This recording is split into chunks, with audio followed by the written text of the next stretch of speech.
I made a conscious decision to become a journalist, coming from a science background. My original discipline is animal science. So when I was going to decide to become a journalist, it was a conscious decision.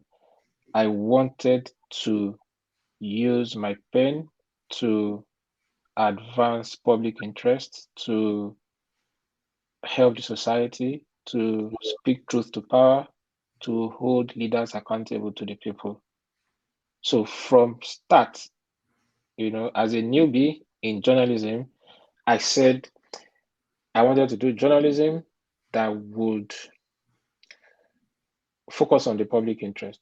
So as the years went by in my career, at the end of every year, I would analyze, ask myself how close I was to realizing the objectives, whether I was lost, and at some point, I think this was about in 2011, 12, I then decided to take it one step further and said my journalism then had to be investigative in nature if I wanted to realize those ideals.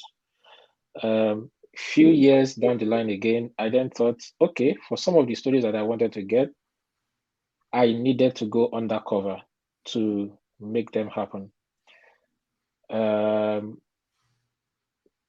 The biggest stories are always difficult to tell. Difficult to tell in that the required rigor is what very few journalists can muster, because sometimes the access to the stories are blurred. It's so difficult to get to them.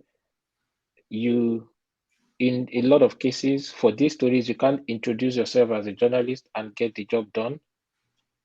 Also, it became clear that I had to introduce undercover techniques because I wanted my stories to be indubitable. I wanted it to be so difficult for the concerned authorities to deny and get away with it. And then I thought I needed evidence.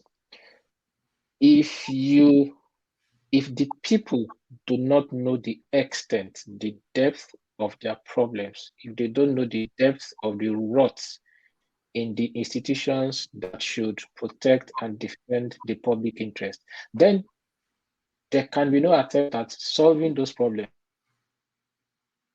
Is that the leaders, the public have to understand how bad their problems are. And that is what my stories seek to establish, obtain hard evidence of the problems going on in the society so that it can then be a platform for talking about